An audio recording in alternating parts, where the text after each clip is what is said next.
I see this as a threat in Islam, in the more fundamentalist forms of Islam. It's like, well, you should submit to Allah. It's like, hey, fair enough. Allah as interpreted by who? Oh, totalitarian, misogynistic mullahs. How about no?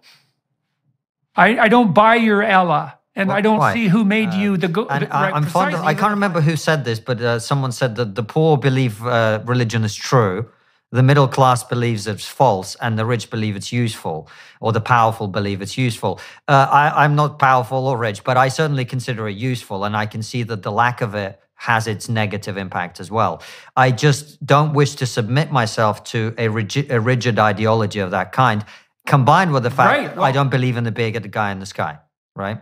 Okay, so let's not make it, okay, so let's agree that you shouldn't subordinate yourself arbitrarily to a rigid structure. Now, you might want to do that sporadically to discipline yourself, right? But the object shouldn't be submission. Now, what's weird in the biblical narrative, is that the goal is not submission. It's so weird. It's covenantal relationship. And covenantal relationship is actually relationship. So one of the things you see with Moses, for example, and you also see this with Abraham, is that they're constantly negotiating with God. That's why the name of my next book, by the way, is We Who Wrestle with God. It's a negotiation. It's not a submission. And so God is always threatening to wipe out the Israelites in the desert. He's just sick and tired of their idol worship and their whiny resentment and their bitterness and their worship of the past tyranny. And he's constantly threatening just to wipe them out and start again. And that's the apocalypse, I suppose. And Moses is constantly interceding on their behalf and telling God he shouldn't break his word. And the odd thing in the story is that God actually listens, which is rather preposterous. But the reason that's happening is to mitigate against exactly the problem that you described, which is to have the relationship with the transcendent degenerate into nothing but a blind obedience. And then the danger of that is, well, a blind obedience to who? And I see this as a threat in Islam, in the more fundamentalist forms of Islam. It's like, well, you should submit to Allah. It's like, hey, fair enough. Allah as interpreted by who? Oh, totalitarian, misogynistic mullahs. How about no? I don't buy your Allah, and I don't see who made you the right, precisely. And even if I believed in the bearded guy in the sky, I'm not sure I need a middleman to talk to him, right? Well, that makes you a good Protestant.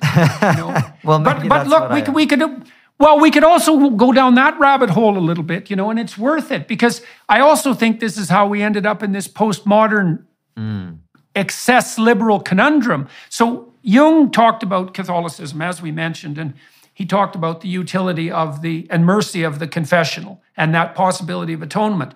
But he also laid out, the dangers of that. The dangers of the Catholic structure is, what would you say, a tilt towards authoritarian rigidity, which is what the Protestants rebelled against.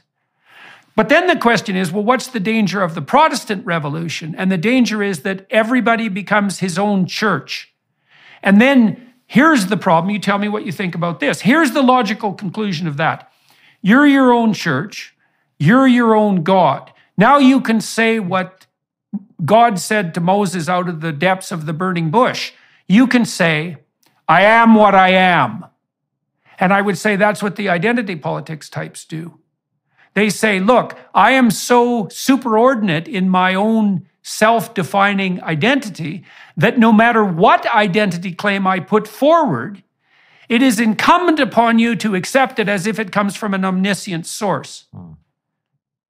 And I think, as far as I can tell, Constantine, that's where we are, right? Increasingly by force of law. If you make an identity claim, no matter how preposterous, which implies that there's some limit to identity claims, by the way, I have to accept, well, there's one example in Ontario right now that's become famous for its surreality. So there's a female teacher in a suburb in Toronto who has decided at the ripe old age of something approximating 50 that he's actually a woman. But he's not just a woman, man. He's the earth goddess herself. And he wears these 144 quadruple D prosthetic breasts. I don't know if you've seen pictures of this character. That. I'm sure that's exactly what she is. Yeah.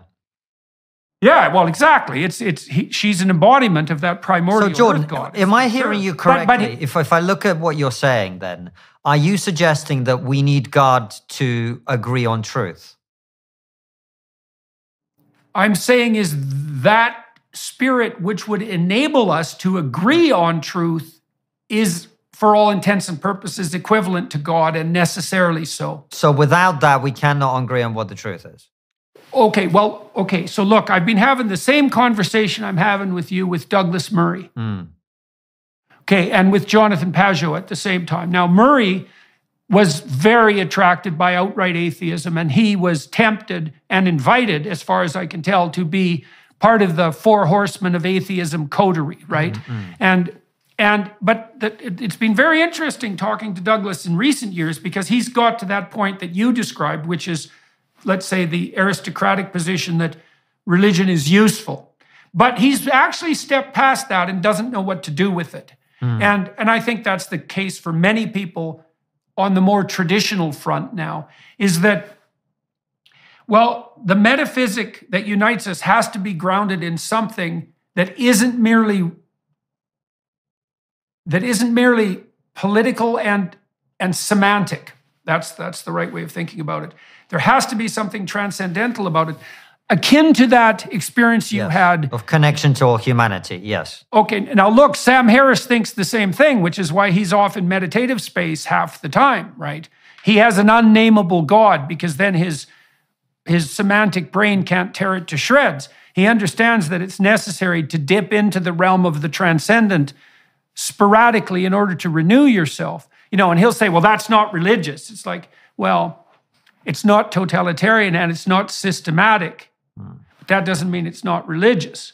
And then Harris, of course, his approach falls prey to the same problem as a kind of abstract Buddhism, which is, yeah, well, that's all well and good on the transcendental front, but how do you make that manifest in life, and how do you unite other people in that ethos? And that's a practical problem, and you need intermediary structures to do that. Well, that's why I think religion is useful for uniting most people, because my experience is they need it. I have many people in my life and in my family who cannot process their fear of death without religion. They just can't deal with it. And they all mask it, and they all kind of deal with it in one way or another. But it is having the sense of something above them in that particular way that gives them the comfort to live their life. And there are other people who maybe don't need it. I certainly don't. I enjoy my life. I know I'm going to die. I know that my life this is my experience and my view. My life only has the meaning that I give to it. And I get to choose that. Now, that puts in question the nature of morality. I appreciate that. And for society, there has to be a structure that gives you a sense of what morality is, which is why I say religion is useful. But for me personally, it's not. So when you say you choose it, but let's go down that road for a minute, because, all right, so you open yourself up to an intuition. And tell me if I've got this wrong. Of course. And the intuition makes itself manifest. And the choice is whether you accept that or not. Does that seem reasonable? Yes. Okay, so that doesn't mean that the source of the intuition is you precisely. It does mean that you have a relationship of choice, though. Okay. But I don't think that's any different than this covenantal idea that I described earlier. I think it's a reflection of the same. I'm not trying to reduce what you're saying to that. I'm saying aware of that. Yeah, we're having a good faith discussion. So what I don't understand, and I'm open to be persuaded, is why the leap has to be made to the idea that this thing that I experience and that I have as let's say it's a tool, right? I can dip into this source of information that I have access to. They can give me a useful advice.